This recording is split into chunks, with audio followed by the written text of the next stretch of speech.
you do not understand white supremacy, what it is, and how it works, everything else that you do understand will confuse you. In all of these 9 areas of activity, economics, education, entertainment, labor, law, politics, religion, sex, and war. Anywhere on the planet, minute by minute, day by day, all of the time, Well, good morning to you, and welcome to the Counter Racist Code Show with Mr. Neely Fuller Jr. I am your co-host, Mr. Bobby. Welcome. The chat room is now open. The phone lines are now open. And you can call this number, 516-453-9921. And when you do, be sure to press the number 1 button, and you will go to the head of the line. And while you're there, sir, while you're there, ma'am, please give the producer your name so that I may properly introduce you, and then we can go from there. You can also reach the show via the Gmail, 7, the numeral 7, Mr. Bobby, B-O-B-B-Y, at gmail.com. Now, I cannot say for a surety that your Gmail will be read that day. However, at a particular time, it will be read, and I will inform you of the date and time that it will be read, unless it is deleted, not by me, but by the system that's in place right now. All right, the Gatewood brothers are in, Moon Pie's checking in, and we have some people on the line, and that's good. Chat room, again, is now open. Some people are just listening, and that's good, too. We have a lot of people that just listen, so that's also good. Okay, good morning, Mr. Fuller, again, and how are you this morning? Good morning. I'm still learning. Okay, let's jump right into it. This comes from the Gmail from Brother George. Says this: Mr. Fuller says never to forgive the white supremacists for what they have done and continue to do. If he was raised a Christian, why does he believe that? Jesus taught to turn the other cheek and forgive those that despitefully use you.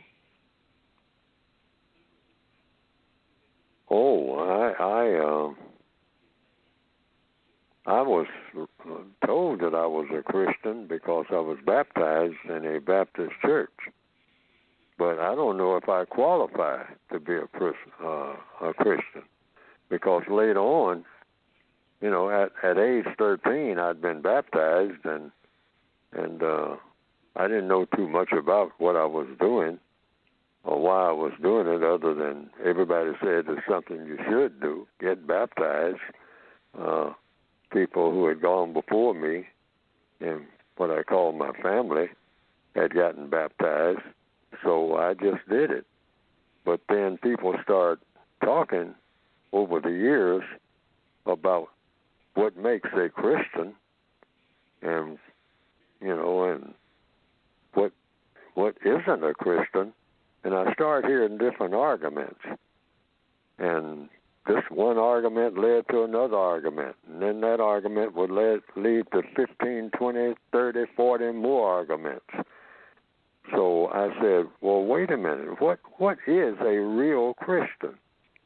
You know, and they say, well, there are all kinds of Christians. And so one Catholic priest told me that if you're not a Catholic, then you're not a real Christian. He told me that right to my face.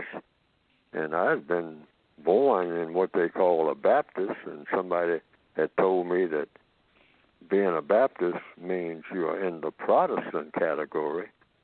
So they said there's such a thing as Catholics and Protestants, and they're not the same thing at all. And I said, well, are they Christians or not? Saying, well, yes and no. And different people would answer different ways. And so I had what I definitely have not liked all of my existence on this planet, and it still sticks, and that is that word called confusion. So then later on, I stopped calling myself a Christian, and I called myself a pluralist. And I put another word in front of it that I got out of the dictionary, eclectic, meaning choosing more or less, and pluralism means many, and I put that in the code book, the compensatory counter-racist code. And I put that in there, not just for me, but for anybody who wants to adopt that particular title as a suggested compensatory religion, because it's only designed to find out what the true religion is. And you'll find that in the textbook for Victims of White Supremacy in the 7th area of activity under religion. You'll find eclectic pluralism as a suggested carryover religion. So I don't know whether I'm a Christian or not, because I don't know what I'm qualified, what the qualifications are. I've talked to many a preacher. I've listened to many a sermon. I guess dozens, if not hundreds, of sermons.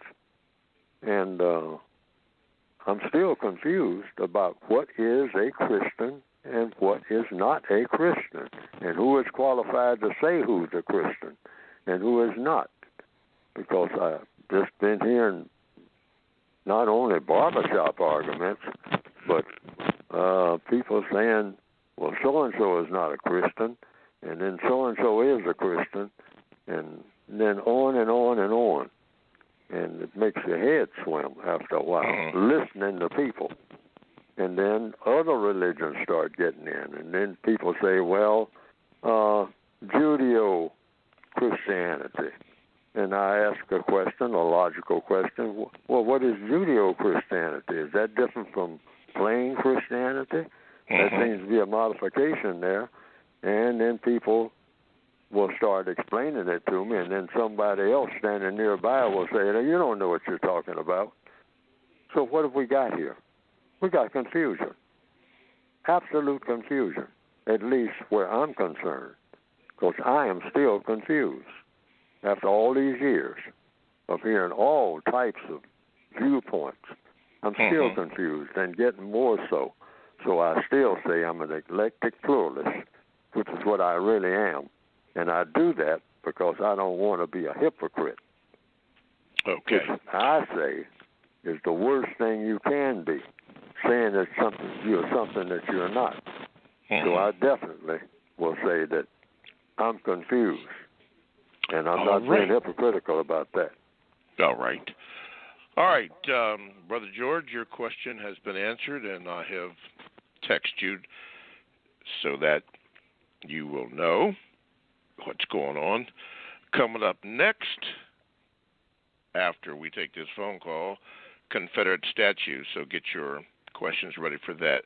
But right now we're going to go to the phone lines, and Nan Sewer, you are up, and you can be heard worldwide speaking to Mr. Fuller. What is your question?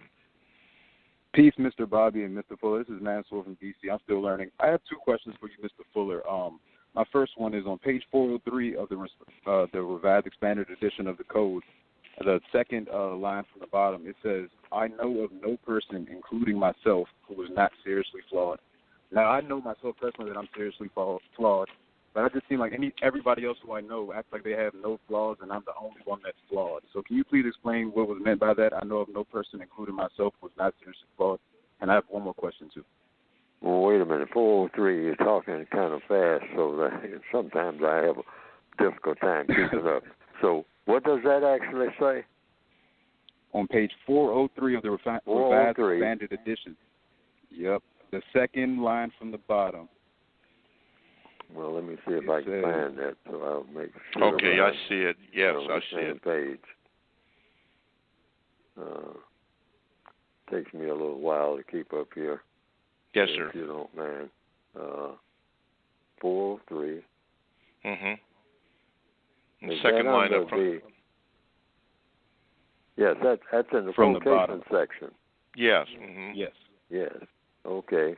Second line from the bottom. Yes, sir. 403. Let me get my magnifying glass here. The print is kind of small here in my own book. I know of no person, including myself, who is not seriously flawed. Oh, now, yes, that's very plain. And that's true. That's what it means. Every person is seriously flawed. Why? Where's the logic? Where did I get that from? And why would it be in here? It's because we're in a government called the system of white supremacy. And there's no way for anybody to be in an illegitimate and a harsh and a terroristic system called the government or the system of white supremacy, the religion of white supremacy. There's no way for a person to be subject to that government or be a practitioner of white supremacy, the white supremacist government, and not be a seriously flawed person in every area of activity: economics, education, entertainment, labor, law, politics, religion, sex, and the system of white supremacy itself is war.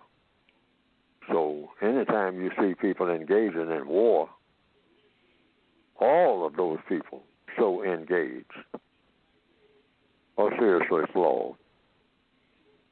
So the system of white supremacy is a wartime system because it makes war on people based on color. There's no way to be in that system without being a seriously flawed person in everything that you do, every move that you make. I just heard a president of what we call the United States yesterday. Somebody said that somebody took a shot at him, and he said that, well, we are in a world where you can expect that type of thing. And I thought about that, and that is true. He made a true statement, words to that effect, but he didn't have to tell me that for me to hear about it, because I've been hearing that as far back as I can remember. And that's from people of many political persuasions, many religious persuasions, educators. This world is a terrible mess. And the system of white supremacy is the dominant government on the planet, so welcome to the mess. Seriously flawed people, you don't have to look for. Just look in the mirror. Look at anybody that you see. Seriously flawed in every regard, even though we have gotten so used to people being seriously flawed people. That's why we can hear about mass shootings like they've had some recently, and just in recent days in Chicago, here in Washington, D.C., and think nothing of it. Oh, turn to the next page, the sports page, right after reading about somebody being slaughtered in Afghanistan, Lebanon, Chicago, around the corner from where you are, and you don't even think about remembering the person's name. After 5 minutes, so what? So what? Now, people who are like that are seriously flawed. And the people who are out here doing that type of thing are super seriously flawed. That's why I made that statement. Okay. What is your second question, Nansor? Thank you, Mr. Bobby. Mr. Fuller, I 100% completely agree with that. My second question, stick with me here, Mr. Fuller, is on page 420 of the same Revised Expanded Edition, on the top of the page this time. On page 420, the very first line, it says, a person should be all for self, in order to be all for self, that person must be at least half for others. This is a part of the logical law of balance. So can you explain that? I just need some clarity on that one, please. It means you're on this planet, theoretically. These are just quotations and suggestions to think about and act on if you believe they're true. That includes everything in these books that I have written. You think about them. You decide whether or not they make sense and whether or not you should adopt that viewpoint if you think it's constructive enough to do so. So we are here on this planet, first of all, to look out for yourself, and that's something we're finding out in this pandemic. First of all, you have to be a healthy person yourself. So get yourself straight first, as best you possibly can. But in order to get yourself straight, you have to get your environment straight, or the environment will poison you, and then you will poison others. So what do you mean by your environment? That means everything that you do should have a constructive purpose. Everything. That's what you try to make it. But in order to do that, you have to have the people around you being constructive. So therefore, you try to do all that you can that's of constructive value for yourself first. And then you try to make your environment, meaning everybody that you have contact with, be people who are about constructive activity. Get away from people who are non-constructive until you can persuade them, or somebody can persuade them, to be constructive. Don't go toward trouble if you can avoid doing so, and change that trouble to being non-trouble as best you possibly can, because you can't run from it in a troublesome world. So you try to do the best you can. All right. And so thank you. I hope that's an adequate answer, but that's what that means. It is. Okay. It is. Thank you, Mr. Bobby and Mr. Fuller. Your work has a constructive effect. I hope you can and will continue. All right, and don't be a stranger. Thank you very much. Thank you. Okay, let's go to St. Louis, and I believe we're going to get in contact with Reed. If I can get you up here, Reed. Okay, Reed, you are on. You're live and can be heard around the world. Go ahead with your question for Mr. Fuller. Good morning, gentlemen. Sounds good. Good morning. Good morning, sir. Yes, sir. Mr. Fuller, you comes off as, your answers is very, to me, acute and sagacious. I looked at you as a wise individual. Just a question, one question combined. During this establishment of this government racist white supremacy, have the so-called black race ever been a benignant race of people? And if so, what inverted us in the condition that we are in present? Oh, the first question was, is the so-called black race what? Have we ever been benignant? The word benignant, like kind, gracious, prosperity, or prosperous. And if so, during this establishment of government white supremacy, what have inverted us in this condition that we are in now? I don't know, and I've tried to find out. Interesting. I really don't know the answer to that. I've tried to find out by talking to historians, listening to historians, and it's all kind of vague because many historians can't agree. Here again, just like what I said about religion. People start talking about it, and arguments break out. Sometimes they're what you might call friendly arguments. Sometimes they get quite sharp, people talking about it, trying to explain it to me. People who are explaining it to me start falling out among themselves, and that makes me further confused. So I just simply say, I don't know. I wasn't there whenever it started. I can't say what year that the white supremacists actually became, solidly in power, or what day or what hour, or who the people were, or where it all happened for the most part. I can't say because I wasn't there. But I know that I was born in it. And all the arguments that I've heard, which are really just arguments about history, and so I formed my own ideas in the textbook about history, and that is, history is the record of everything that's ever happened. So I said, I don't have a record of that happening that I can put credibility on, because I wouldn't really know what I was talking about. I couldn't stake any real claim on saying this is it, because so many different people have said different things. I understand. I appreciate it, gentlemen. That's why your program is very constructive worldwide. Thank you all. Have a good one. Okay, thank you, Reed, and do not be a stranger to the program. Thank you very much.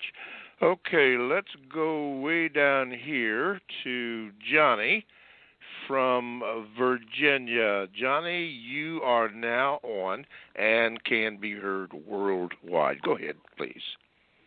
Good morning, guys. I'm Johnny from North Virginia. I just want to say first, Mr. Neely Fuller Jr., thank you very much for all your work. I just finished reading your counter-racist code. I'm 25 years old, so I'm kind of figuring this all out or starting to see. My question is really just about questions themselves.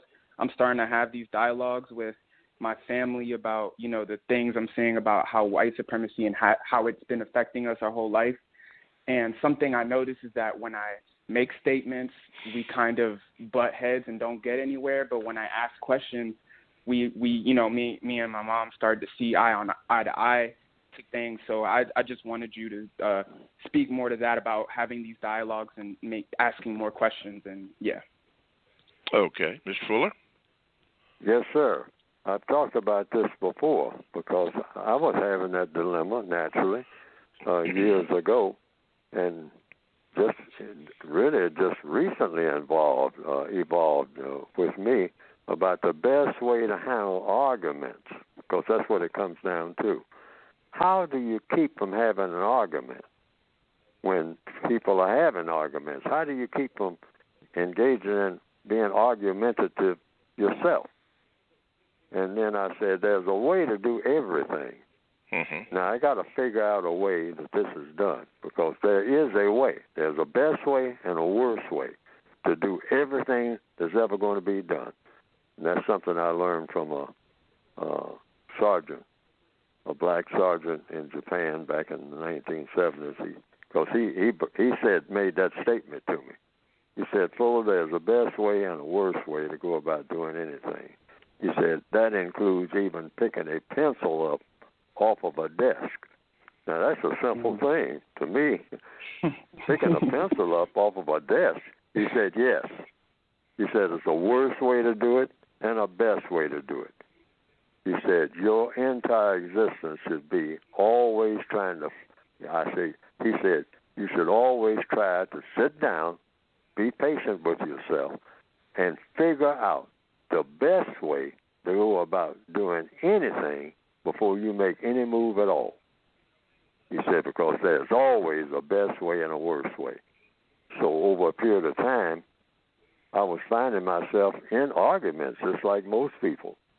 And I said, now, what's the best way to avoid an argument? And then I stumbled up on it, because it wasn't anything that I came up with. I didn't have a eureka moment.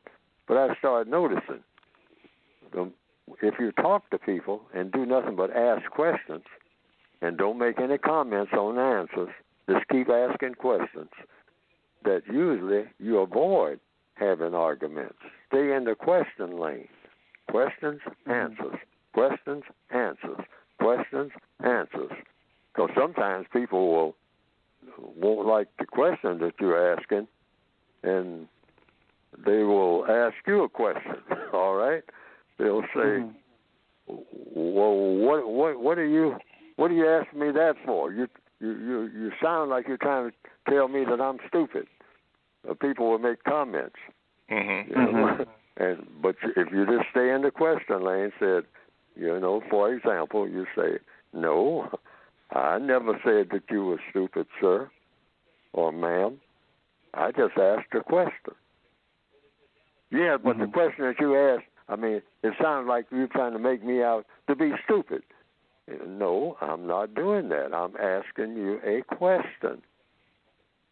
And you either have the answer or you don't, I guess.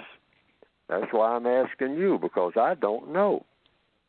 And then they calm down. See, an argument doesn't get started if you stay in the question lane. Yes, sir.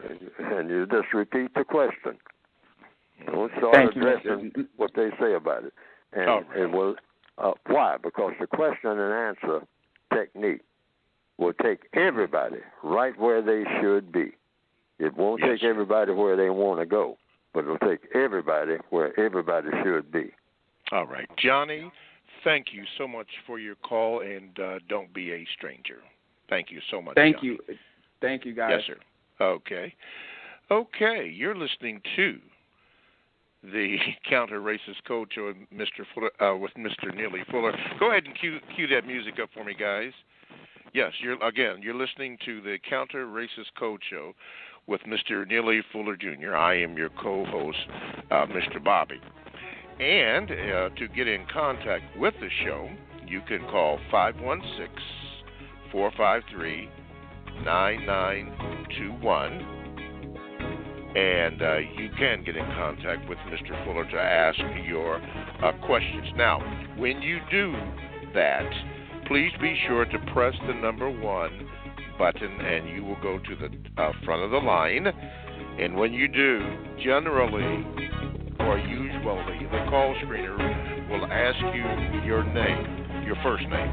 Please, ma'am, please, sir, oblige that and give that so that I can give you a proper introduction to the program, as I just did with Johnny and Reed and the others who have called in so far. Now, if you elect not to do that, you can Gmail me at the numeral 7, Mr. Bobby, BOBBY, @gmail.com, and I will read your Gmail. Generally, that will not be read on today's program, generally, but it will be read at some point. So keep that in mind as you do that. And we do appreciate you listening. To my technicians who are out there, I don't know if the chat room is up. I don't know what the problem is, but if you can, while Mr. Fuller is speaking, maybe you can give me some information on that, because I have nothing in the chat room, and that is unusual. Okay, let's do this. This comes from William, Mr. Fuller, in the 8th area of people activity, sex. Says this, Mr. Fuller, the famous singer John Legend and famous comedian Dave Chappelle, both black male victims, are in attempted marriages with non-white, so-called Asian females. They have produced children. According to the code, is this necessarily incorrect or non-constructive behavior? Well, what the code says about it is that non-white people are non-white people. And if they're classified as non-white in the system of white supremacy, if you're classified as non-white and you function as non-white and you're regarded as being not white, that's what non-white means, then you are a shade of black. Because white doesn't have a shade in the racial hierarchy, quote, unquote, in the system of white supremacy. You're either white or you're not. There's no such thing as shades of white when you start talking about people. Now, if you're talking about paint, they'll say like I heard many years ago, I don't know if it's still around, you go into a paint shop and they say, oh, we have white paint, and then we have something called off-white. Well, what's off-white? It's either white or it's not, all right? How far off? 2 inches? 15 yards? 30 miles? What do you mean by off-white? Well, it's just an expression, buddy. I mean, do you want to paint or not? See, but that's what you'll get in a paint shop. But when you're talking about people, the white supremacists, in the system of white supremacists, there's 3 categories, even though some people say it's as many as 21 categories. In some places on the planet, they claim there's many more than that. Mm-hmm. It runs into 3 or 4 dozen categories, okay? But in the code book, it says white people, non-white people, and white supremacists. Now, non-white people are just that, in answer to your question, non-white. So there's no such thing as an Asian color. So you're either white or you're not. So people who are called Asians, some of them say that they're white, and they function as white. So, you look and watch and see if white people say that they're white, then they actually are white, even though they have the title also of being Asian. But most people who are called Asian are classified as non-white. Okay. So in answer to the question, that is legit in the system of white supremacy. Non-white people can engage in sexual intercourse with non-white people in the system of white supremacy. All right. Because we're all prisoners of war. Yes, sir. As I indicated before the calls, let's see, I think this is Black Speak. I will get to you, Imani, right after this. This comes from Black Speak. Says this is concerning Confederate statues. Could you please ask Mr. Fuller, what does the code say about removing Confederate statues from public display, and what will be the effect of this practice? Thank you. That is the question. What's the effect? Well, for one thing, where is the cutoff point, and why are you removing the statues? And what is a Confederate statue? And different people have different ideas about the word Confederate. So many people say, well, we're talking about slave owners. Well, what about the statues of people who own slaves but who are not Confederate people? They didn't say that they were Confederates. They just say that they are who they are and that they own some slaves. But they say, I don't know anything about any Confederacy, but I own slaves. And and I own black slaves. But I didn't fight in no Confederate war or whatever you're talking about there, buddy. All right? So it becomes what? Confusing. So what the code says about it is, if you say that a person is a slave owner, a person that owned black slaves, they said George Washington. I don't think he was considered Confederate. And there's a huge monument to him. It's not it's not designed to look like him, I don't think. It looks like a pyramid of some type, and with another pyramid on top. It doesn't look like a person. But it takes up quite a bit of space right here in Washington, D.C. It's called the Washington Monument. You can see it quite a distance off. And it's to a slave owner. So what are you going to do? You're going to take that down? And how many others? So the code says, well, looking at it, trying to be logical, is so controversial and it takes so many different forms. Why not just put somewhere around the base of it, up on top of it, a question mark? because that's what you call the universal symbol, according to the code. Anything there's a question mark about and that is controversial should have a question mark on it or somewhere near.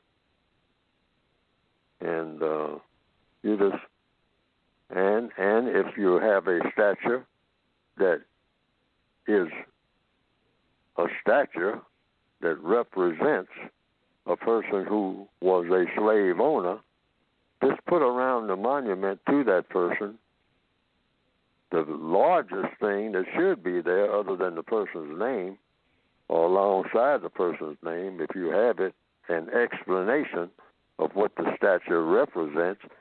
The first thing would be slave owner, okay, and tell how many slaves he or she owned, and et cetera, et cetera, et cetera.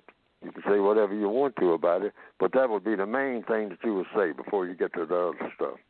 I mean, if it's the president, like President George Washington, you would say slave owner, how many slaves he owned, et cetera, et cetera, et cetera, and then put down there, and he was also president of the United States. That's also that would just be like a footnote. But the main thing would be slave owner for all of them, and then leave them up so that everybody will walk by. There's another one, slave owner. So all around here, there's nothing but slave owners. All right. So it doesn't, or at least I'll put it this way. I have heard that anytime you see an obelisk like that it represents a phallus. Have you heard anything like that? Yes. And so, what people do, they come from all over the world and stand in line and march up in a long line when it's open. Right now it's closed for repairs. It has been that way for some years.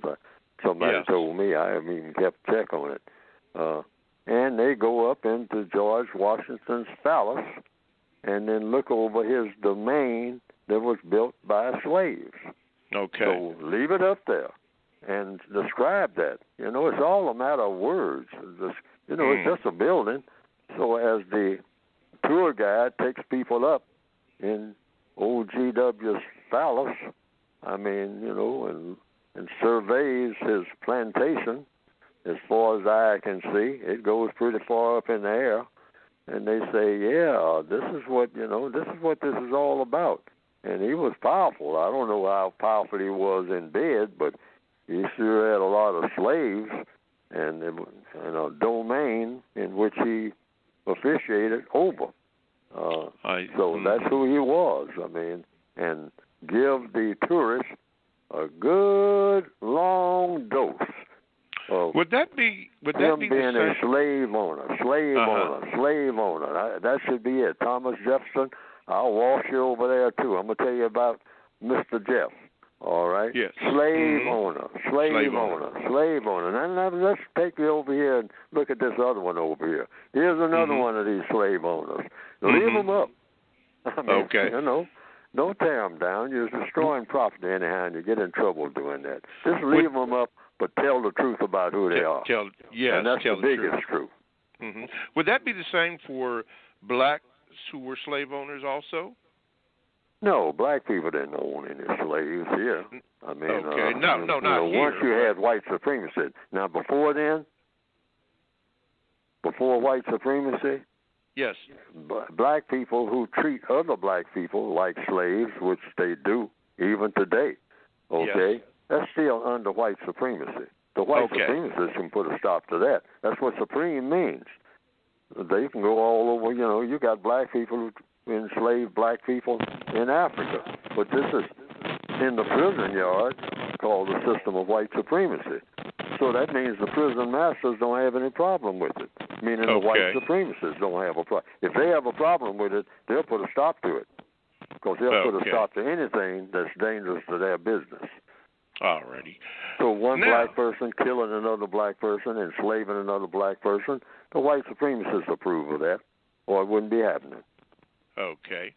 Let's go to Imani from the beautiful Miami Gardens, Florida. He has a question. Okay, wait a minute, Imani. Let me get you up there. Okay, there we go. Imani, there you are. You can be heard worldwide. Go ahead, please. Yes, sir. Greetings to everyone on the line. My question is, Mr. Fuller, I've been getting this particular type of report.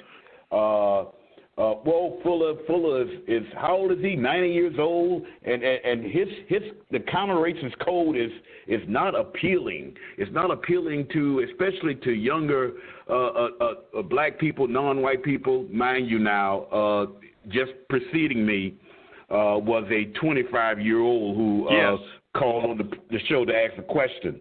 But what I wanted, Mr. Fuller, I want you to do is to explain on what someone means by something by a counter-racist code. Does it have to be appealing to non-white people to have an interest to solve this problem?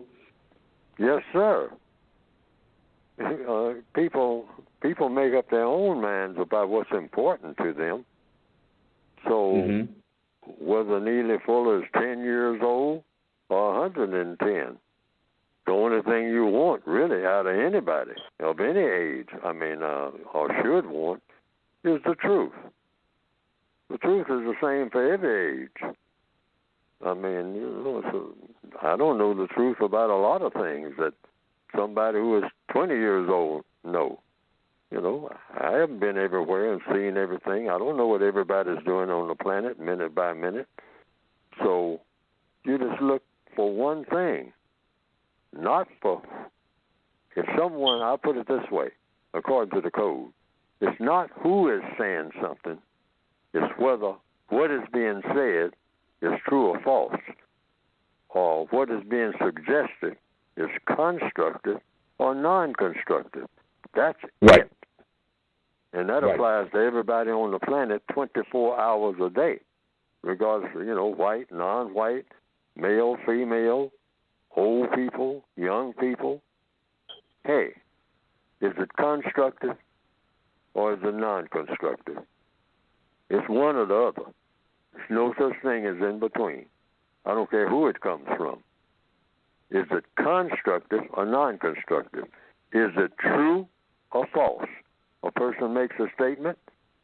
You say, well, what's the age of the person that made that statement? Well, 7 years old. Well, was the statement true? That's the question. See, that's code. That's what we mean by code. True, false, constructive, non-constructive. No such thing as in between. And it doesn't make any difference about the personalities. If a white person says something that's true, it's true. If it's true. It doesn't change. If a black person says something that's false, it's false. Doesn't make any difference. Well, I'm going to make it true because, my black brother said it. No. It doesn't work that way. That's not the way you problem solve. Not done that way at all. Yes. Okay. Do you think that you are responsible for making a counter-racist code appealing to other people? Definitely, and if I don't make it that way, someone who knows how to make it that way should do so. See, you only do what you know how to do. You can't, and to try to learn how to do better. Now, if somebody tells me something that I should be doing better to make it appealing, well, how would I make it appealing? Put it in the form of a song? Well, I'll do that, but I can't sing, I don't think my hoarse voice would be very appealing to someone who is, hey, Fuller, put the code in the form of a song. Then people will, I'll have to sign up somebody else to do that. Yeah. Right, may have to hire somebody, huh? Okay. Yeah, sometimes you need help in doing what you're trying to do, whether it's loading up a wagon or sharpening a pencil. Okay. Yeah. I was just stating it so others can hear, and I got this from a quote unquote younger person that has actually heard you, and just wanted to get your thoughts on it so others can listen. Oh, yes, you try to get people to understand what you're saying. A lot of people, and I'm one of them, I was turned off by mathematics, really. I wanted to learn mathematics, but I was turned off by the entire subject of mathematics at a young age. Why? Because I discovered something. People who really know math, and I've met many people who they know math. You give them any problem in math, they can solve it. But they didn't know how to teach it. And that's a problem even today. That's a serious problem. It needs to be looked into. Mathematicians need to have a school where they learn how to teach math. See, it's not just enough to know math yourself. But I've seen students whole class after class after class, sitting in a classroom on mathematics, looking completely blank, while the professor's at the board with all these logarithms and equations and describing this and using language that is completely foreign to the people who are listening. You can see it in their faces. They're really trying to pay attention, but they don't know what the person is talking about. Got no idea. Because math, even the language of math, is not taught at an early age. I mean, the first time I heard about logarithm, no one had told me what one was. The professor just started talking. Now, the logarithm this and the logarithm that and the leg of hypotenuse, I'd never heard that outside of a math class, so I didn't have any idea. He's speaking in a foreign language. And I think this is why there's so much difficulty with a lot of people, millions of people, in learning mathematics.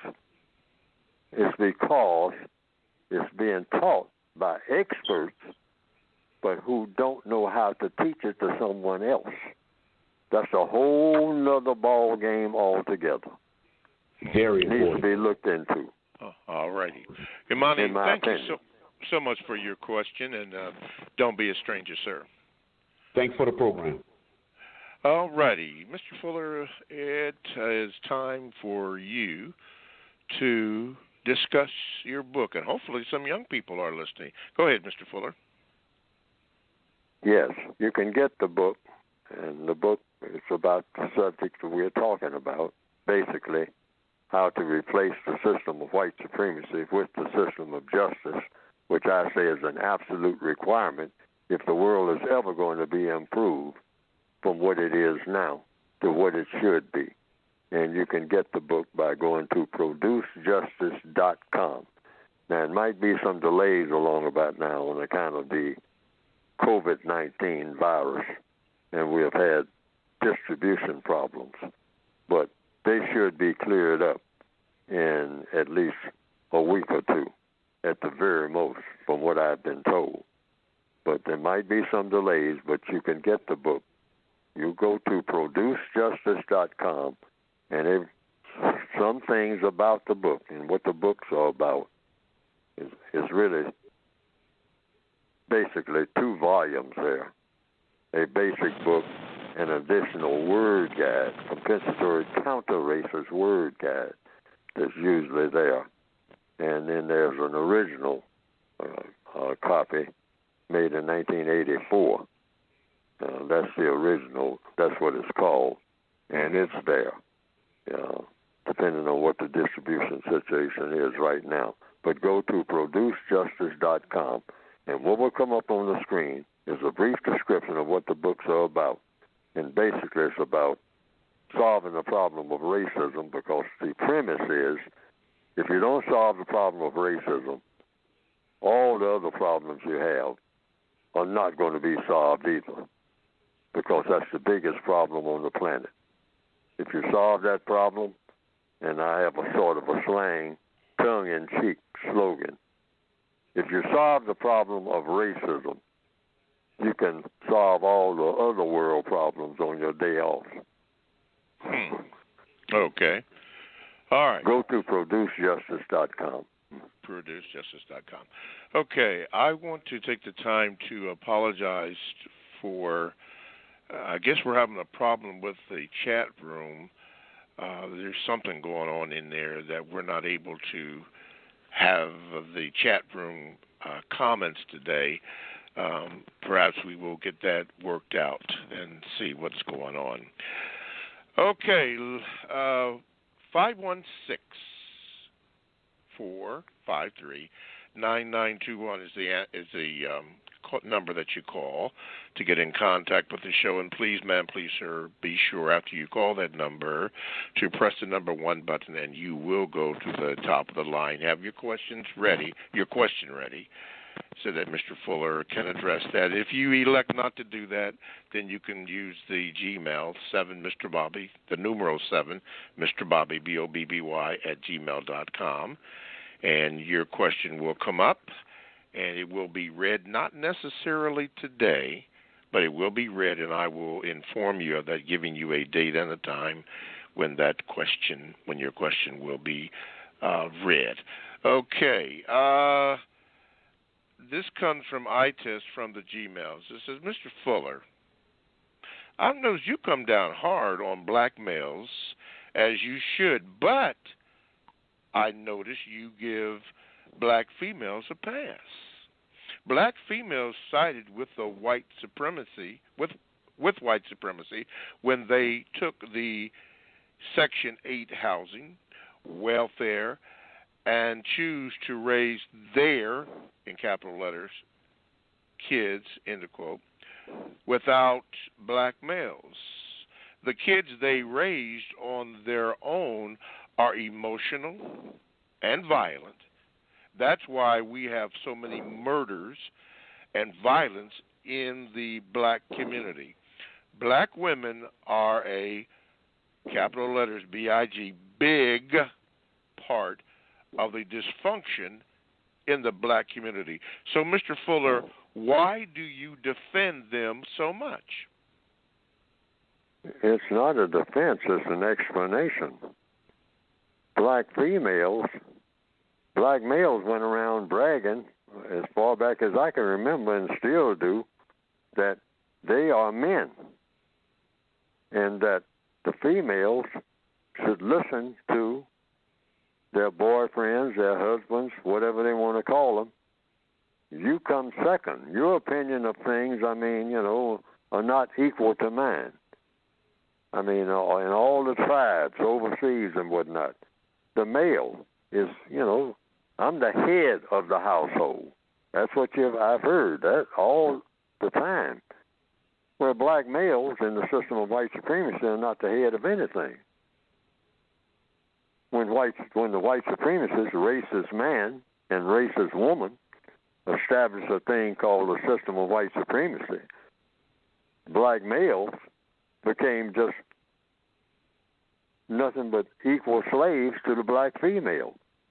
So things are offered to the black female because the white supremacists, racist man and racist woman, the white supremacists, they dictate what all black people, male and female, are going to receive or not receive. This is their prison camp. We're all in prison. Black males are not in charge of nothing. We strutted around for centuries bragging about it being in charge of black females, treating them any way that we wanted to, and now that has paid off, if you can call it that, in what you're looking at now. Because the black female, before, just from every encounter that I've heard from historians, black females were subject to the black male. And the black male was proud of that. But when the black male couldn't handle the white supremacists, not even a handful of them, when they came around, the white people who decided to be white supremacists conquered them and their females. So there's the black male on the ships or wherever they are, because Most of them weren't put on ships.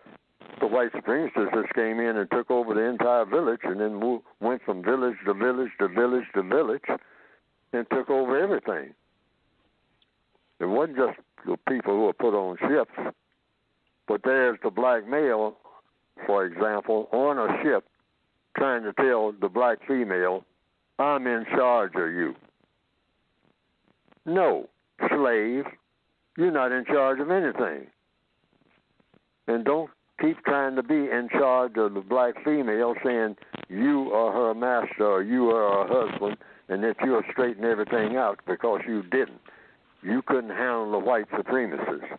So therefore, they do business directly with the white supremacists, just like you do. All slaves are equal. So any black male who looks at a black female and say, you're supposed to be subject to me. No, no, no. We gave up everything to the white supremacists, us black males. And we are mad at ourselves. That's why we kill each other. Because we lost our manhood when the first white supremacists took us over and said, you are not men anymore. You are boys. So boys are not in charge of anything and not even entitled to have a female, because you're a boy. And I will issue you a certain number of black females in order to produce more people just like yourself, subject slaves to the system of white supremacy. Now, we're going to have to eat that, all right, because we earned it. Somewhere back in history, we were strutting around, bragging about being king of the tribe. I mean, got all kinds of big stuff stacked up on our heads just like we do now. We think that's manhood. And the white supremacists came along, clean shaven, some of them. Most of them had beards then and a whole lot of flowing hair.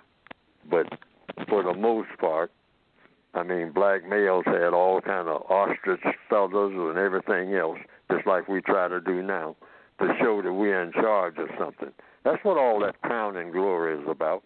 We put a lot of stuff on our heads, anything from carrots to feathers to you name it, hubcaps, to try to signify that we are in charge of something.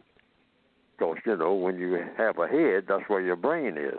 So you glorify your brain by the kind of extra hair you put on it, or hubcaps, or trees, or flowers, and all this. But the white supremacists came along and say, I got a brain. And it doesn't make any difference about anything that I stack on my head. I just put a helmet on my head so that when you hit me with your sword, it doesn't hurt me. And then I go to work on you with my sword. See, the white supremacists are very practical. Very practical. That's why they're the most successful people on earth.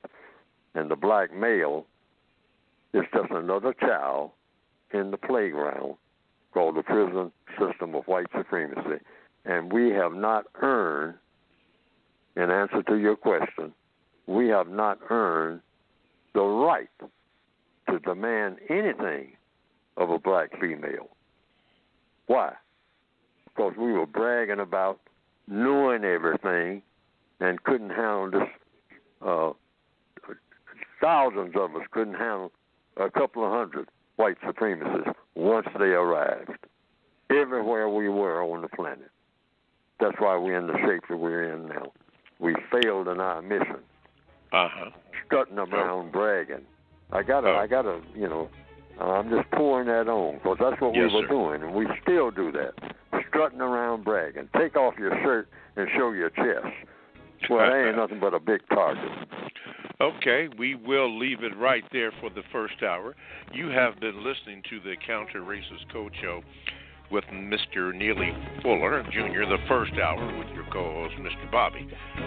We are getting ready to close this hour out, but we will open up a new hour, the second hour, which will commence at 10 a.m.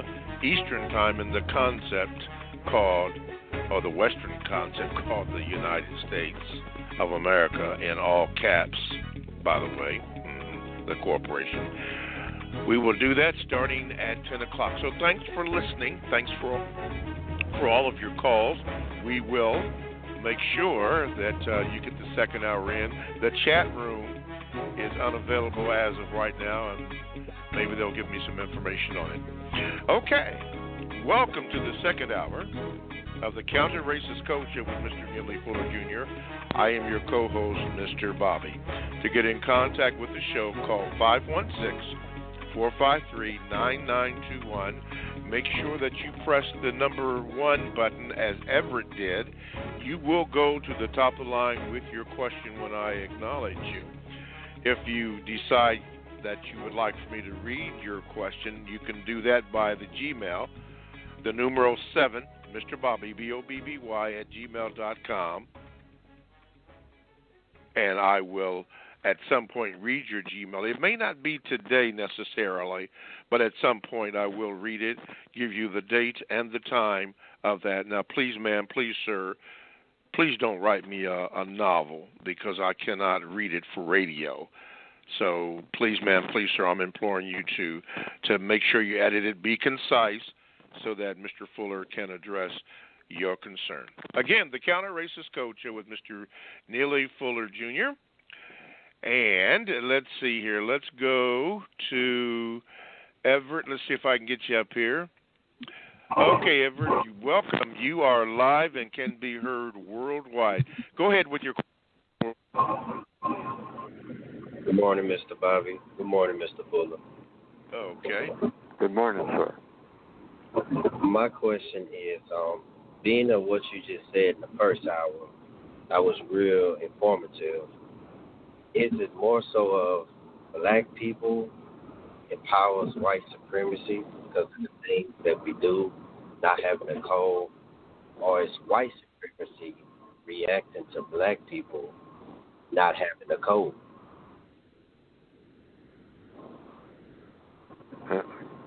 Was that a question? Yes. Let me summarize. And the question was what? The question is, do black people of color, empowers white supremacy because we don't have a code?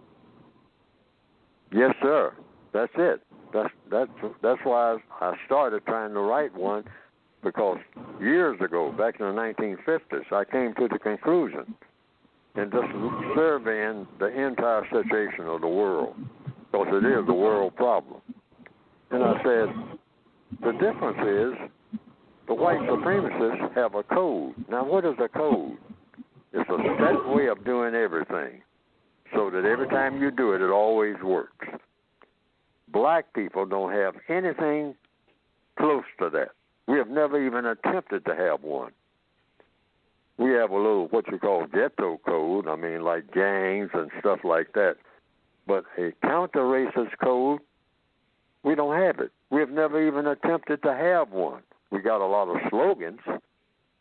We're excellent when it comes to coming up with slogans.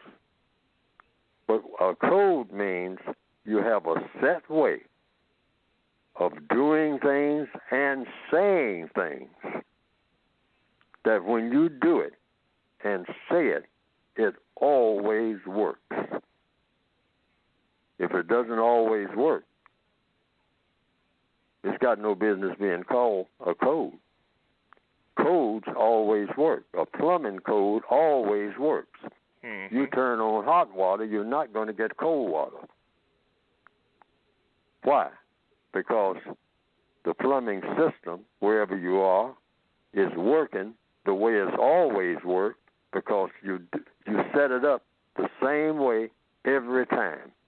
Why do you set it up the same way every time? Because it works every time. You can have an electrical code. And you say, well, I turned on this light a few minutes ago, and then I turned it off, and then when I turned it on again, it didn't work.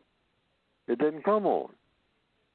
Well, that means that it's not up to code, because a code works every time. Yes, every sir. time. No matter who's steered it. And we don't have anything like that. We need a counter-racist code. When you say a certain thing a certain way, it always works. when you do a certain thing a certain way. It always works. We don't have anything like that, and we as a collective have never even attempted to make one, and apparently never even thought about we needed one. But if you don't have a code for the things that you do, you'll do anything. And that's what black people have a reputation for. Just doing anything any kind of old way and hope that it works out. And the white people just stand back and laugh about that. Okay, I'm getting a little static there. Everett, listen, thank you for your call. Do not be a stranger to the program.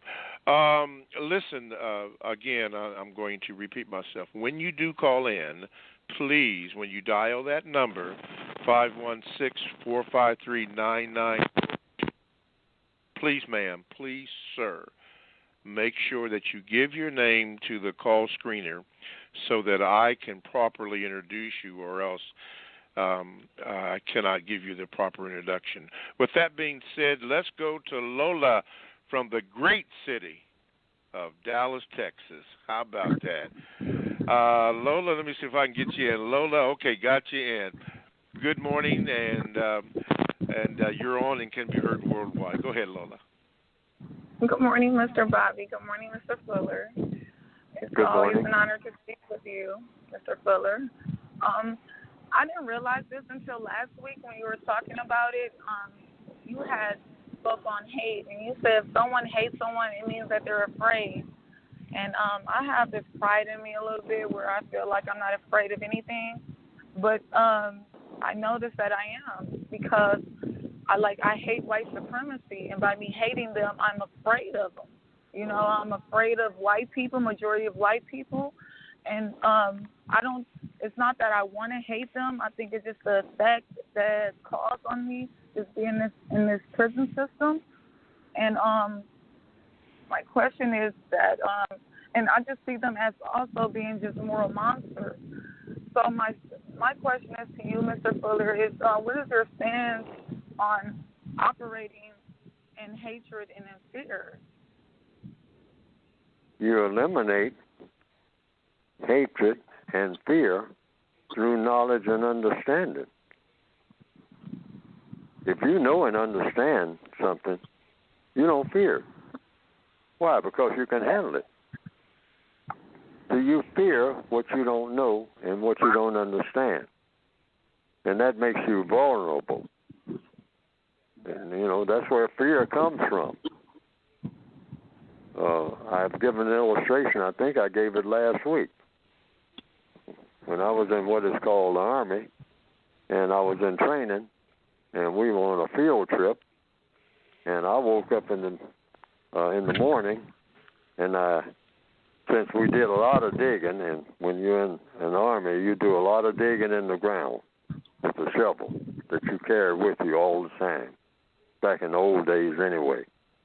And so I picked up my shovel, I thought. I reached over in the half darkness to get my shovel. And I thought that I was grabbing my shovel handle. And the handle shot out of my hand.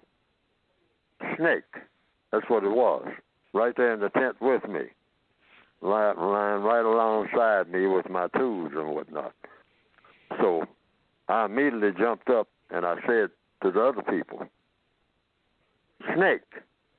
That's to alert everybody else. Mm-hmm. And so everybody scattered because they didn't know where the snake was. But, they ran for clear ground to get out of that grass. And so a fellow from Louisiana, and I told this story last week, but I'll tell it again, a tall black guy, I remember his name, but he probably won't want me to mention it, so I won't. But anyhow, he spotted the snake, slithering through the grass real fast, very long snake. We didn't know what type of snake it was. It was in Arkansas, and Arkansas was full of snakes up in the mountains, okay? So he took off behind that snake, right through that tall grass, and he went down into a ravine and disappeared. A few minutes later, he came up holding the snake by the back of the neck. in his hands, early in the morning, just a little before sunrise. And so he was laughing at the rest of us. You guys supposed to be soldiers, and you're running from a snake? See, I'm from Louisiana. I was raised up with snakes. I know everything there is to know about a snake. Now watch this. What did he say? He says he knows snakes. Knowledge is power. When you know how to handle something, you're not afraid of it. Mm-hmm. Now, what's the point that you just made, lady? You made the point. You are afraid of the white supremacists. That's intelligence, because fear is a signal. Now, he wasn't born, this fella, knowing what to do about snakes. He did what? He learned. He learned the snake code. He learned the different kinds of snakes. Mm-hmm. The snake that he had was what you call a blue racer. He said, that snake won't bother you. It looks deadly. All right. It's real long. He said, but these heels are full of blue racers. They ain't going to bother you.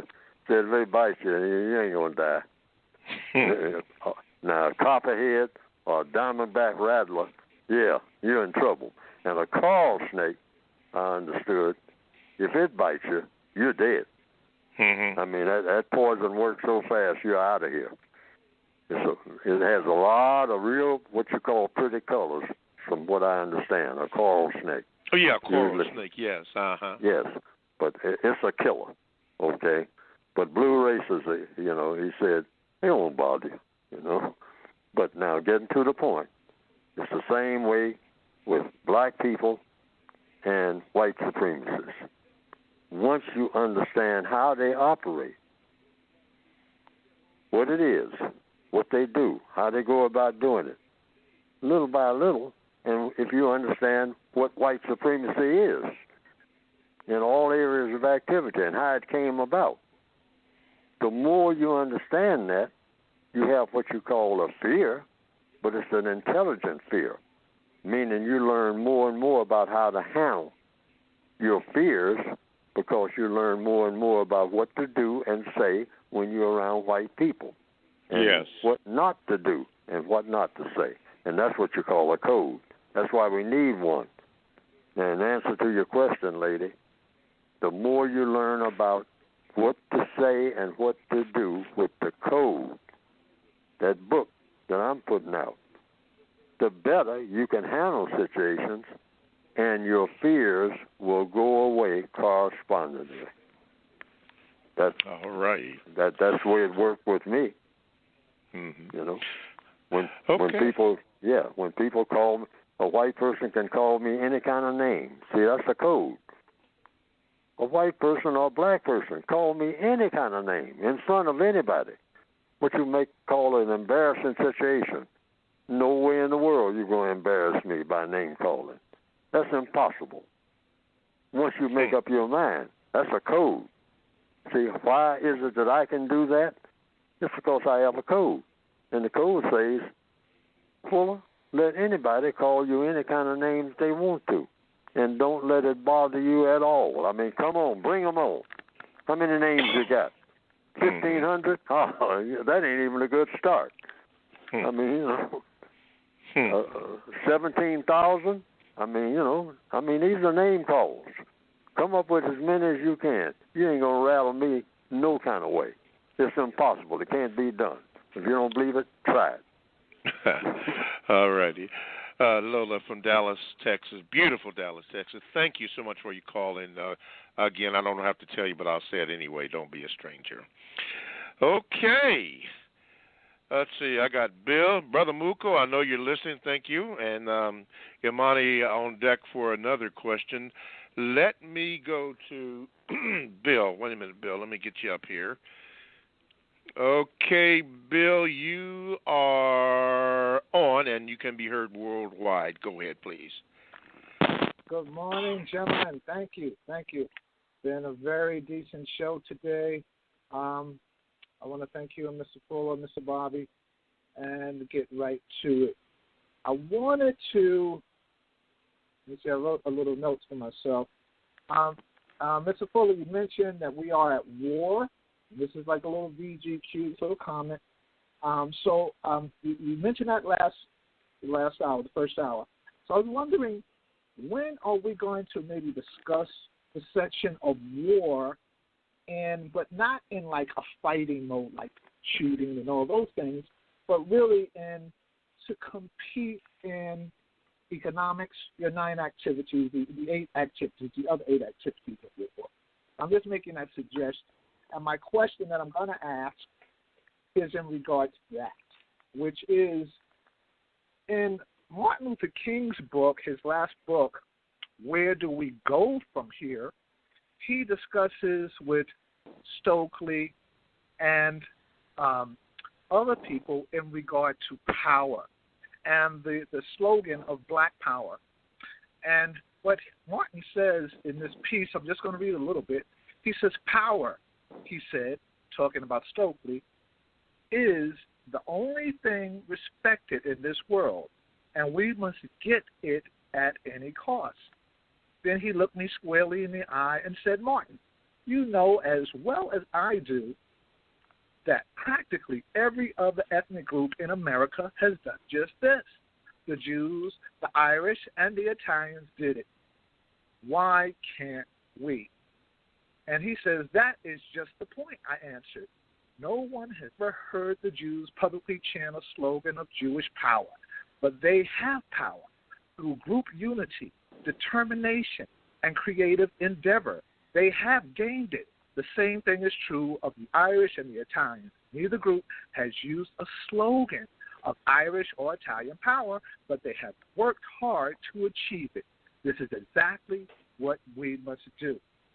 We must use every constructive means to amaze economic and political power. This is the kind of legitimate power we need. So my question today, I'm going to stop reading there, and that's from his book, Where Do We Go From Here, is what economic and political power does the code suggest we strive to obtain? And I'll take my answer and listen to you. Have a good day, gentlemen. Thank you. All right. Thank you. The code suggests you get power by do's and don'ts. Having a code. Anybody who's ever done anything that worked had a code for doing so. Driving a truck is a code. Driving a car is a code. Laying a railroad track is a code. Electrical codes, plumbing codes. That's what I talk about. That's the title of my book. Black people don't have a code for anything except gang warfare. We good at that. Cursing somebody out, we're real good at that. We know how to say MF in every kind of style you can name. But this is not real power. We don't see, for one thing, in order to have a code, you first have to have a mission. You have to have reasons for things that you do. Black people don't have reasons for anything that we do. We just say, this is something to do. Why? That's the slave mentality. We've been raised like that, if you can call it raising.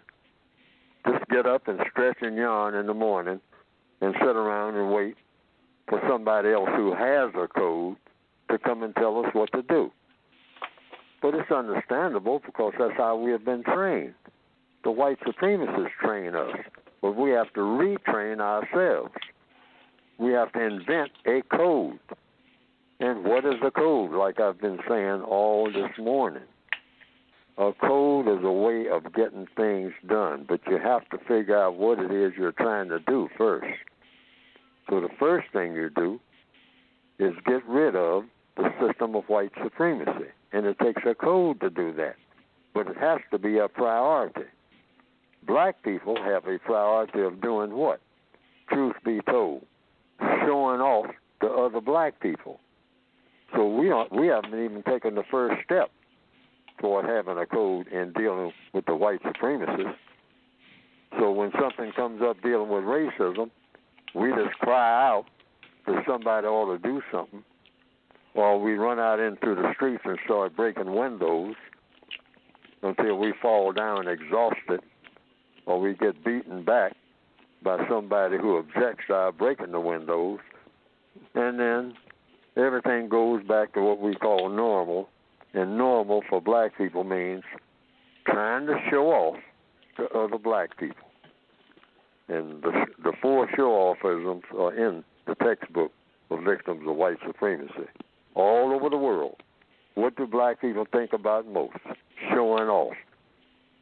Tribal leaders just thinking about showing off. I'm the head of the tribe. That's showing off. What are you doing to improve anything, sir, if you're the head of the tribe? What's your program? Do you have one? Oh, I just want people to go around and bow down to me. And that's your whole program? Well, mostly. I ride through the village in a motor car that the white supremacists let me have, dust flying, because there's no pavement. But look at me.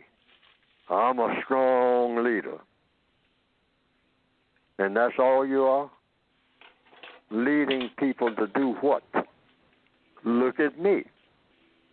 Because I am their leader. Everybody stop what you're doing and eat just enough and get just enough rest to come and bow down to me. That's exactly what you were doing when the white supremacists marched in here with a code of white supremacy and ran all over everybody, village after village after village, and that has not changed right today. In Chicago, New York, any other place. Black people aim to impress who? Other black people. Some homeboy in the hood firing into a crowd of people at a party. That's showing off. That's all that's good for. Nobody's paying him $10 million to do that. He ain't even a good hit man. He's just doing something and jumping in a car because it's dramatic, because he saw it in a video game. That's all that's good for. You can't get nothing out of that.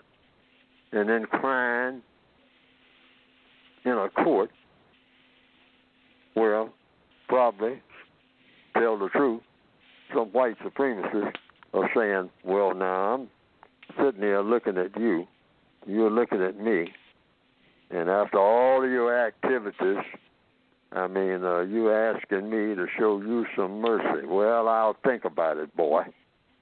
All right? Because you got quiet now. You ain't raising all that sand in here because you know better, because you know who Big Daddy is.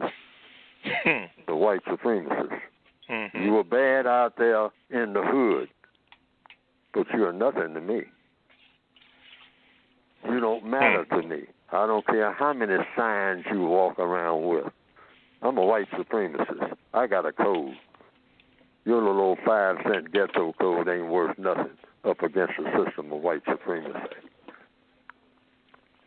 Wow. That's what we got to face. And everything that's been said, we have to have a code, and a code is nothing but do's and don'ts. And it's got to be designed to result in everything that's constructive. That is the way to go in answer to what do we do now? Yes, sir. Okay. Let's go to Leona. Let me see here. Yes, Leona. You're on with Mr. Fuller, and you can be heard worldwide. Go ahead, please. Thank you for taking my call this morning. Mr. Fuller, I have a question, sir. Well, I have two. Well, here's the deal. The 9 major areas of people activity. Area 1, economics. In the code book, the revised and expanded edition on page 60, you list 4 things, and you say, as long as white supremacy exists, use all of your time and energy doing the following, and do not willfully make or maintain contact with other persons except for the following purposes. 1, producing, building, repairing, improving, and or cleaning those things that have a constructive value and using them for constructive purposes only. 2, studying, writing, asking questions, and or exchanging views with others about all the aspects of how to eliminate racism and how to produce justice in all areas of activity: economics, education, entertainment, labor law, politics, religion, sex, and war, counter-war. 3, eating and sleeping correctly and only as necessary. 4, engaging in sexual intercourse no more than 2 times every 7 days and using a minimum amount of time and resources in association with such engagements. Now, sir, my question to you, Mr. Fuller, is I've heard people say that they thought that there should be a 10th area of people activity called health. But it seems to me that you address health in 3, where you say eating and sleeping correctly and only as necessary. Were you thinking of health when you suggested that be a way people spend time and energy? That's my question, especially in light of this current, public health crisis and everything. What were you thinking when you suggested eating and sleeping correctly and only as necessary? That was a part of health, but then, broadly speaking, everything is about healing. People need healing. Black people need every type of healing you can name. Mental healing, everything. Economics, education, we need healing. Education is healing. It's healing what? It's healing your mind from ignorance. Learning something that you didn't know before, that you need to know. That's health. Economics. Economics is what? How you use your time and energy. And you read that very well. You read it better than I could read it, or what I wrote. Economics is nothing but how you use time and how you use energy. When you come into the world, you have 2 things. You have time and you have energy. It's how you use that time from the time you come into the world and how you use that energy from the time you come into the world. That's economics. And you want to always, it becomes economics when everything that you do with your time and energy produces a constructive result. Going to a party that ends up being a shootout, or even the party itself, which black people love partying, all right? Even during a pandemic, we insist on having 1 or 2 or 3 or 4 because that's just a habit that we have. But when we point to what is constructive that comes out of it, we come up blank. Why? Because just take any party apart. What do people do at a party? It comes down to doing, because everything in codification is about what you say and do. Everything. And this is about health, what you say and what you do in all 9 areas of activity. That equals health. If everything that you do is constructive, produces a constructive result. So you look at black parties, we need to stop having them. Why? Because they're not constructive, that's why. You can't point to anything that happens that's constructive. The ones that, they had a big shootout at a so-called party just about 24 hours ago, 48 hours, right here in Washington. And you look at the nomenclature. Nomenclature means what people do at a party. Almost 90%, 99%, almost all black parties might as well not do anything at all like have a party, period, if you're talking about constructive activity, because there's no constructive activity going on. The so-called food that is eaten, particularly the so-called soul food, that's slave food, and it's going to make you very unhealthy. And then your mind, you're going to come away from that party with a healthy mind? Not likely. When fights break out, alcohol is being served, you got smoke hanging in the air other than from the barbecuing, and that smoke is coming from people smoking something that's not going to make them healthy. Yes, sir. So what is all of that about? What is it good for? It's nothing but a habit. Stop having them. Do something constructive. Instead of having a party, according to the law of compensation, have a business meeting. And you come away from that meeting with a plan to do something constructive. Otherwise, don't have the meeting. Black people shouldn't be in contact with each other anyway, unless everything that they do is going to have a constructive result. We're going to have to learn that. There's a bitter pill to swallow, but that's what codification is all about. You don't make contact with anybody unless you have a constructive reason for doing so that you can prove is going to have a constructive result. That's code. We're not used to it, but we got to get used to it. Thank you, Leon, for your call. Do not be a stranger. Okay, with that, let's do this. You are listening to the Counter Racist Code Show with Mr. Neely Fuller, Jr. I am your co-host, Mr. Bobby. Now, to get in contact with the show, call 516-453-9921. Be sure to press the number 1 button on the phone, and you will go to the top of the line. I will ask this. Please, ma'am, please, sir, give the call screener your first name so that I can properly introduce you. Thank you so much for that. Now, if you would like for me to read your question, you can do this. You can Gmail me at the numero 7, Mr. Bobby, BOBBY, @gmail.com.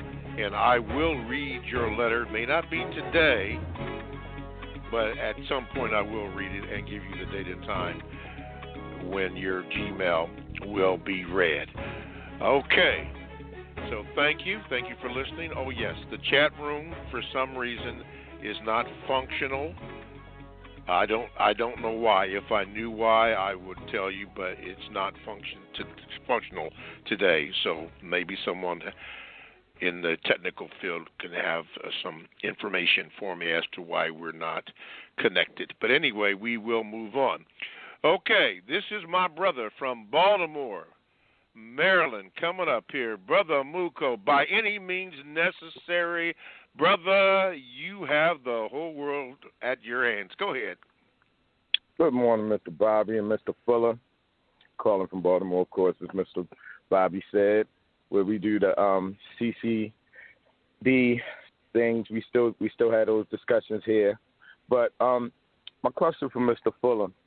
Mr. Fuller, can you express to my care unit in Baltimore how important it is to stay focused? You know, I read that report that Mr. Bobby told me about last week on COVID-19, and one thing that I noticed about that, and true, it is a pandemic, Mr. Bobby, I do agree with you, but the one thing that I realized about it is it doesn't stay on topic. It's very confusing.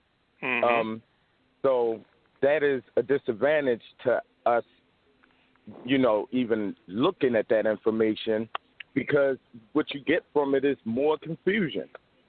So I just wanted you to express to my care unit in Baltimore how important it is to stay focused, to stay on topic. Oh, it's always important to stay focused. If you're not focused, you can't make out what's going on. If you can't make out what's going on, you are not learning how to solve problems. So not learning how to solve problems means the problems continue. And we're supposed to be a problem-solving people rather than following what the white supremacists have set us up to be, problem makers, until they come around and make us do something of constructive value. But when we're on our own, everything that we do is supposed to be non-constructive. That's what the system of white supremacy is designed to make happen. So we have to know and understand that. That's why we need a code. And a part of the code is staying focused. I grade myself even on this program. 4 stars means I was very focused and I had lots of clarity. I was very clear about what I said, and I was focused on the subject matter that the people are calling in to talk about. Now, I've never given myself more than 2.5 stars out of 4 because I have a problem.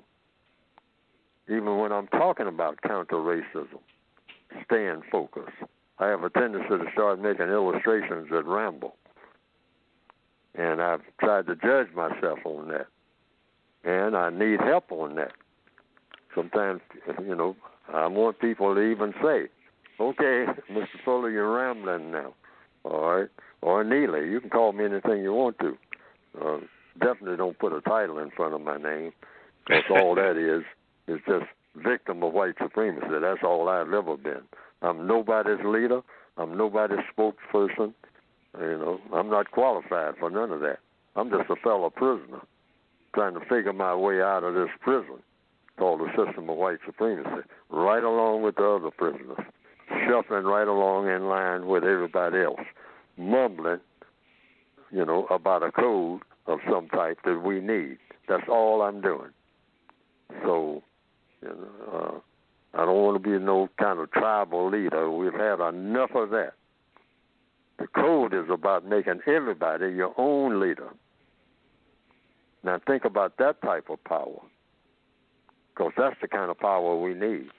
Mm-hmm. And that will eliminate the confusion when every black person becomes codified, meaning everything that you do has a constructive result. It always works for you and not against you. The white supremacists are out of business, completely out of business. Now, that's a concept that we haven't even wrapped our minds around, but we can do it because that's the only thing that will do it, in my opinion, anyway. We got to get that way so that you don't have to look around to see what other black people are doing. If the other black people are all following the same code, that's it. That's what you call unity. You don't unite with people. You unite with a philosophy. You unite with a code, meaning a way of going about doing things. And a code is nothing but do's and don'ts.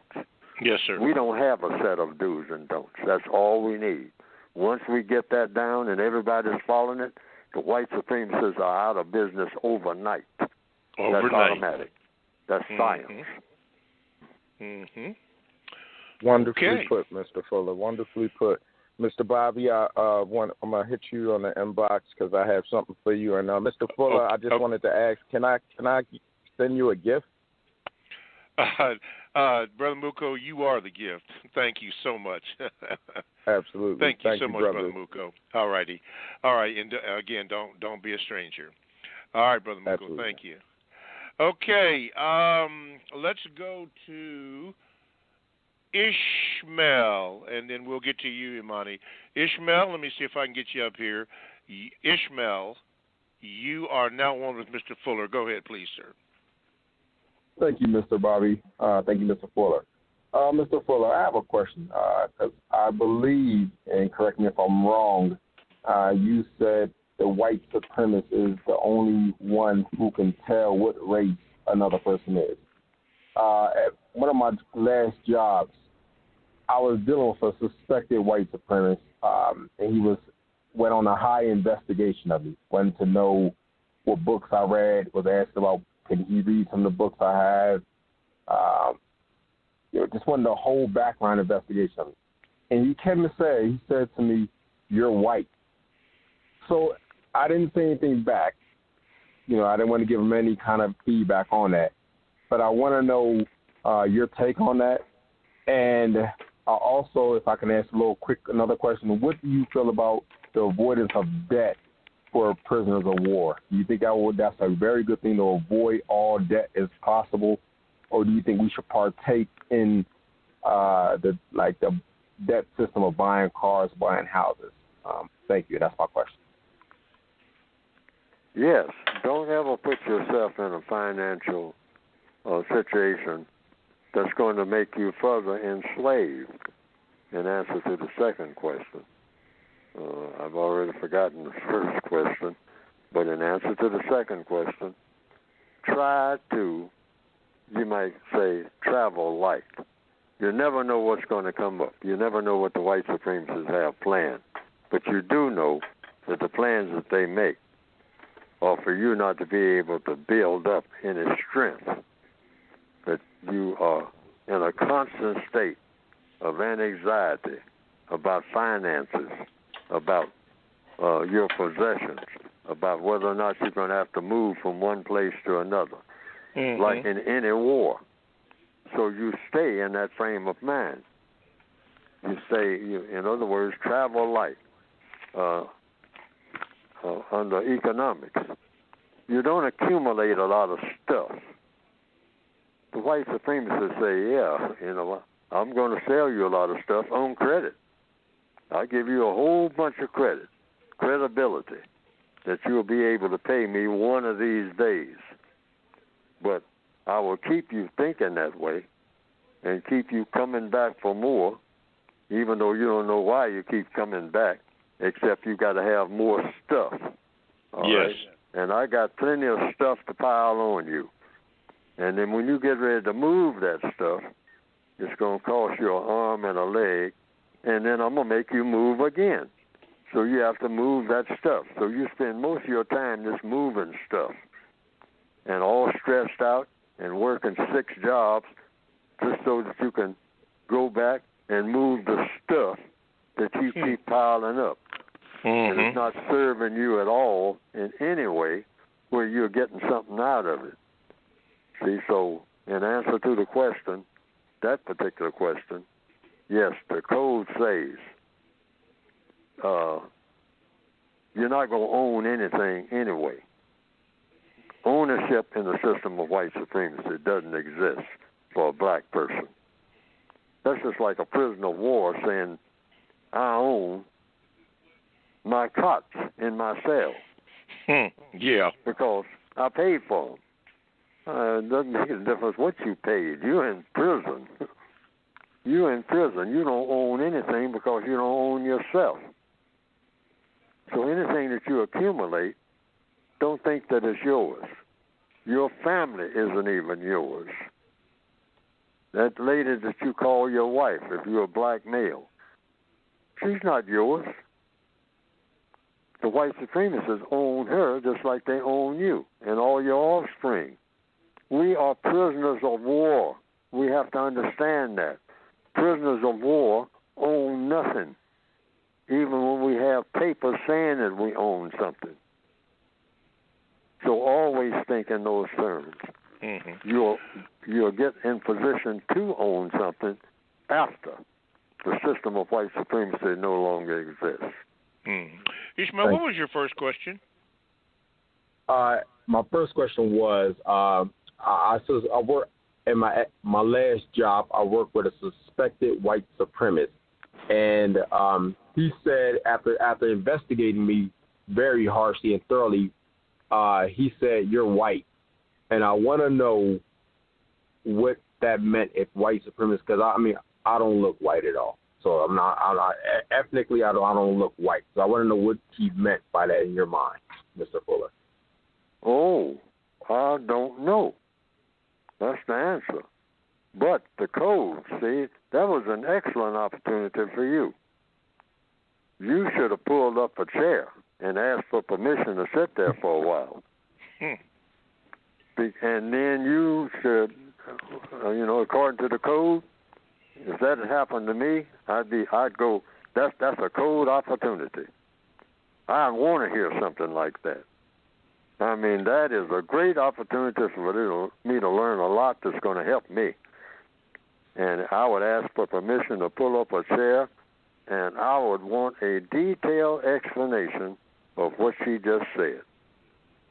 And if she has a couple of hours to talk, I got question after question after question about that one statement. That statement would grow for me. The code says never walk away from a conversation with anybody, white or non-white, scratching your head. Meaning, if somebody says something to you, you want a full explanation of what they mean. Don't ever walk away from anybody wondering what they meant by what they said. That's code. That's something we got to learn to start doing. And if the person says, well, I don't have time to explain, then you ask another question. Stay in the question lane. Well, ma'am, when do you think you can have time, or will you ever have time? And can you set a time? Because I think that what you said is profound. You give your reasons why you want to ask these questions, and will be a great help to me if I understood fully what you meant by what you said.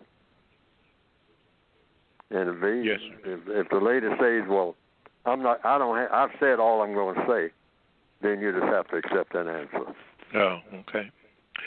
Ishmael, thank you so much for your call and for your questions. And don't be a stranger. You are welcome. Okay, Mr. Fuller, it's 10:46 in the eastern portion of the concept called the United States of America. This is the time where we set aside for you to briefly discuss your book before we get to the last questionnaire for today, which is Imani. Go ahead, Mr. Fuller, about your book. The book is about what the subject we're talking about all this morning, and that is about having a code.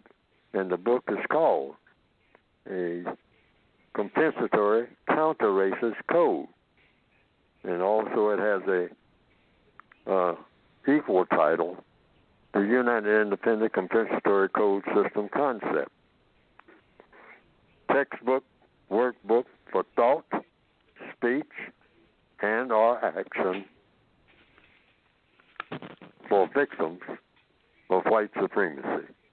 You can get it by going to producejustice.com. That's producejustice.com. Along about now, there might be some distribution problems, but they're being ironed out, and you will get your book. Yes. If you order the book.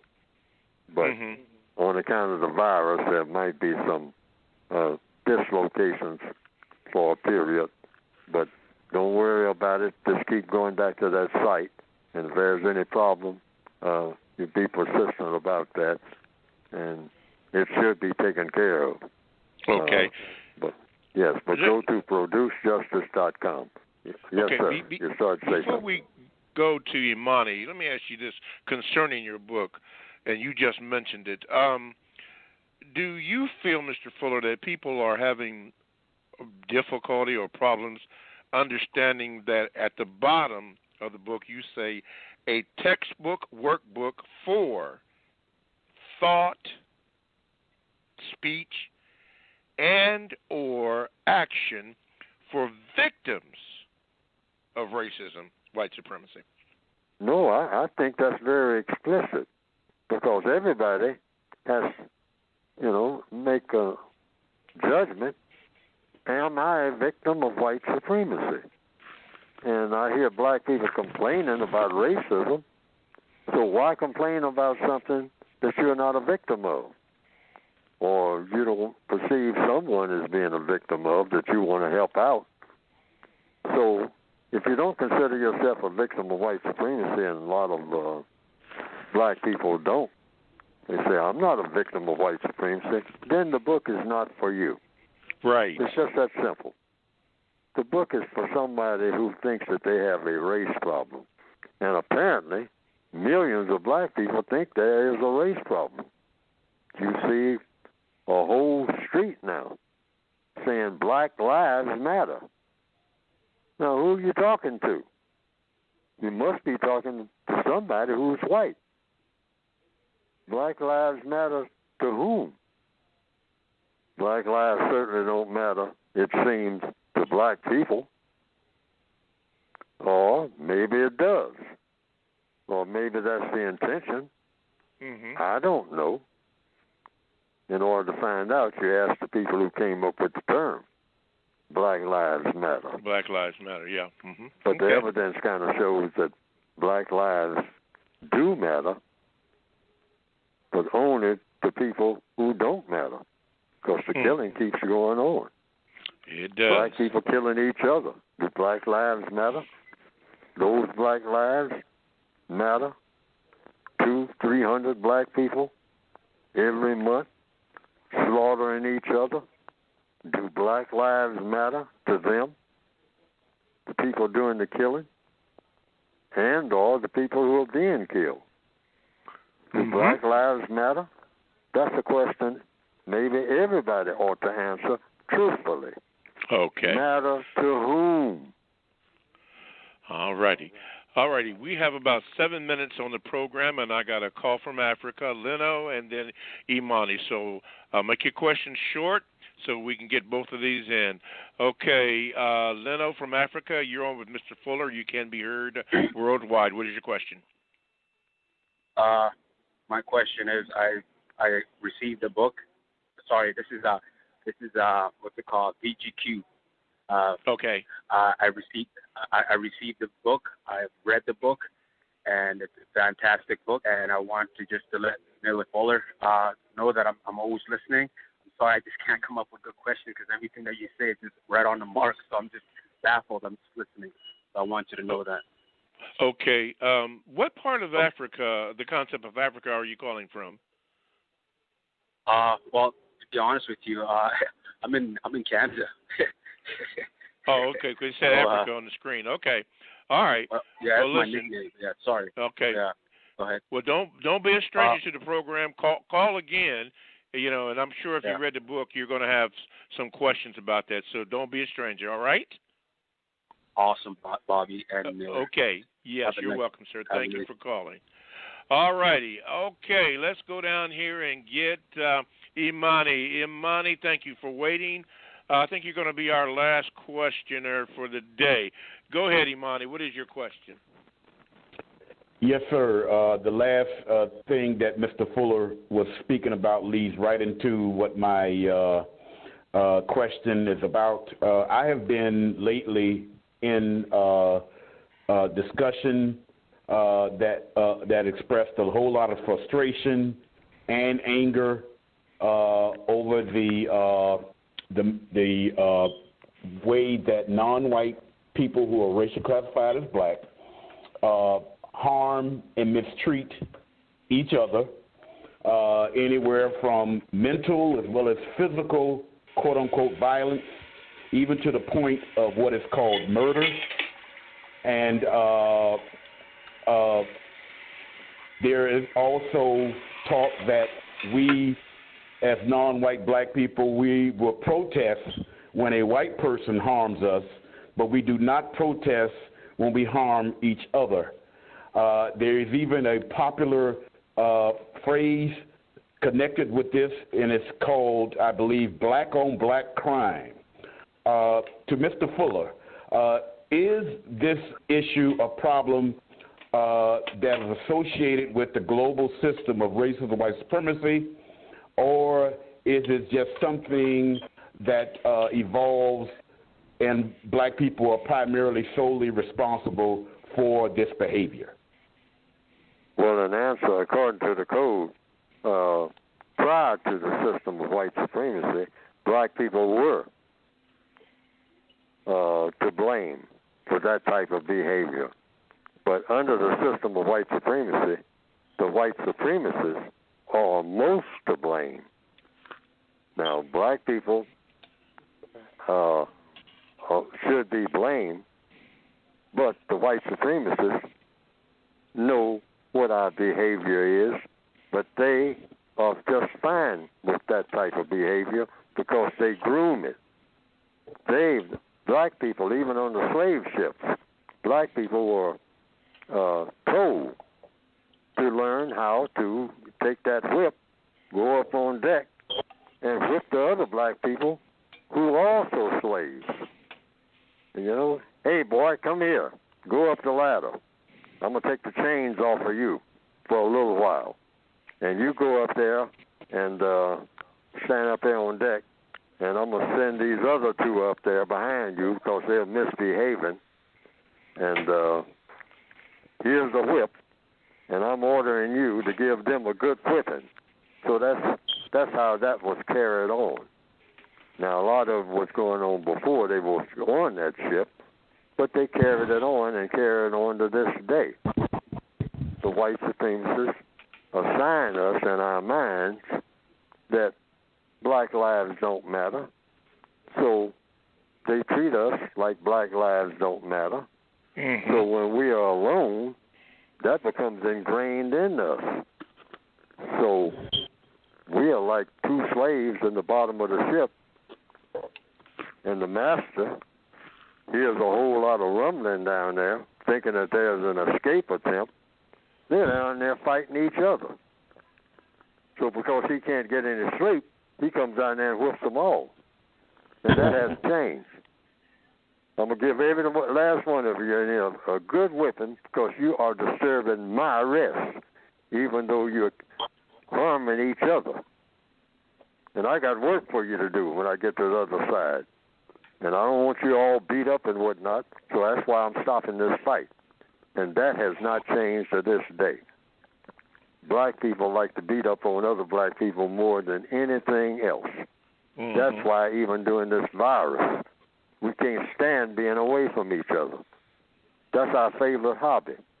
We're not in contact with each other enough to gossip enough, to say disparaging things. Even when we make jokes, our jokes are putting each other down. Back in the old days, we called it playing the dozens and stuff like that. Yeah. Yes. Mm-hmm. I try to say something about your mama. I mean, that's derogatory, and you come back at me and try to say something worse. Yeah, that about your changed. mama. Yeah. We have that type of mentality.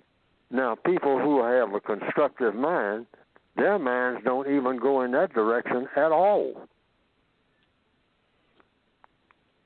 It just doesn't. I mean, they don't have any of those kind of jokes and whatnot. They don't joke like that, and it never occurs to them that that's supposed to be something funny. Well, this is a way to spend your time. But black people have been taught that everything that doesn't make sense should be assigned to black people. And we have bought that hook, line, and sinker, or whatever you want to call it. Mm-hmm. We have bought into that, and we worship that, and we got a label for it. It's called black culture. Garbage is black culture here in the year 2020, August. And is that what makes the black culture? Everything is derogatory. Is that what makes the guns come out and the killing? Oh, yes. I mean, and we call that black culture. Yeah, I mean, we're not doing that. You're acting white, even though you're really not, because white people slaughter each other. That's where we learn how to do it on a mass scale, but we do it on a ghetto scale. So we kill each other. Mm-hmm. Yes, look forward to doing it. I mean, otherwise we wouldn't be doing it. We wouldn't have that high death rate in Chicago. It'd be nice and quiet. I mean, you can go down and sit in the park all day and all like that. Nobody says a discouraging word. You have to have a code to do that. And then hide. Yes, you have to have a code to do that. Yes, sir. A constructive code. So that everything that you do and say to everybody is always going to produce a constructive result. That's what we need. The ghetto code should be thrown away forever and never look back. Okay. Well, Mr. Neely Fuller, believe it or not, those 2 hours have gone by just like that. So we thank you. We thank the callers. Sorry that we didn't have the chat room available. We'll try to work on that next week. But thank you for calling and listening to the Counter Racist Code Show here at ProduceJustice.com. Thank you, and we'll try to do much better next week. Thank you, Mr. Fuller. Thank you, callers. Thanks for everybody. Thanks for everything. All right. ProduceJustice.com.